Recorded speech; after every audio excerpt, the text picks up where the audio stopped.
is unprotected, they will circle me like hungry jungle dogs and close in for the kill. All things considered, at this almost final analysis, I am stuffed. The woman read from the carbon copy in front of her.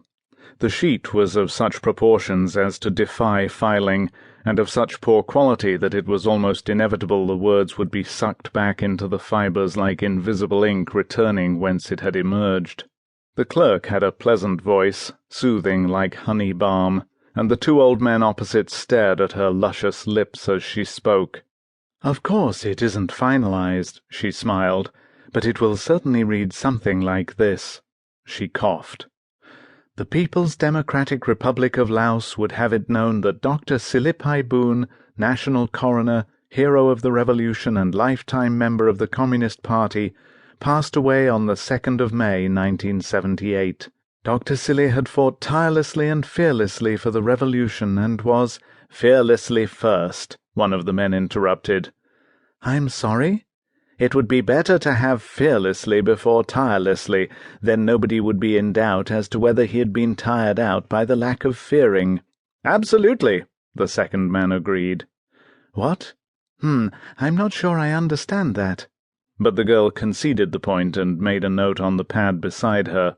"I'll mention it to Comrade Sisavi. It is only the first draft, but to tell the truth, we called you in to check on the factual rather than the syntactical elements of the eulogy.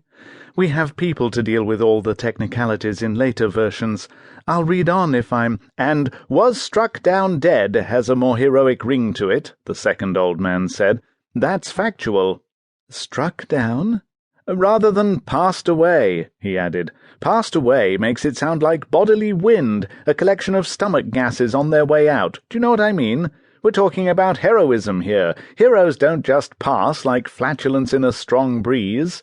"With or without scent," added the first man most seriously.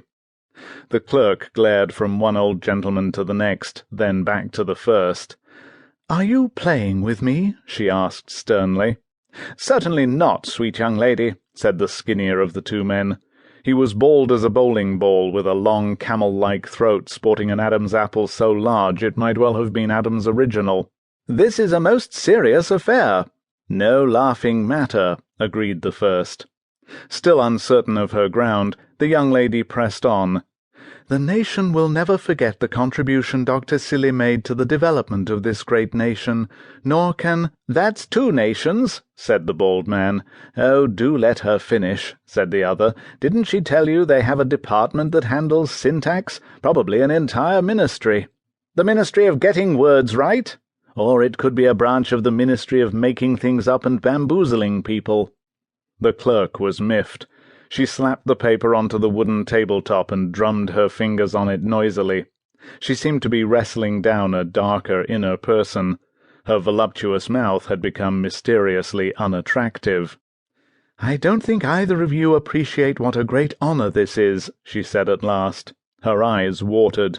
"Anybody else would be proud. Dr. Sili, I'm particularly disappointed that you would take all this so lightly. Given your record, it's a wonder your name is on the list at all."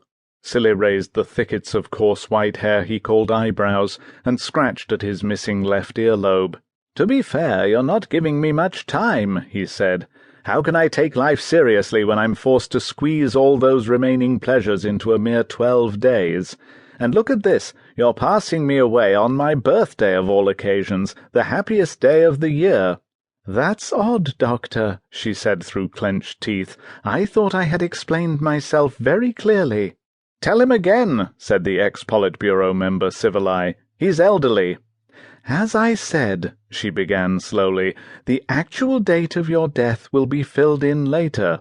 "In the event of it?" Sili said. "Exactly." "So you aren't actually expecting me to—" "No." The transparent northeastern skin of her neck revealed an atlas of purple roads heading north in the direction of her cheeks. The men admired her composure as she took a deep breath and continued. "You will pass away naturally or otherwise as your destiny dictates. At that stage we will delete your date of birth and substitute it with your date of death. When that happens, we will issue the announcement."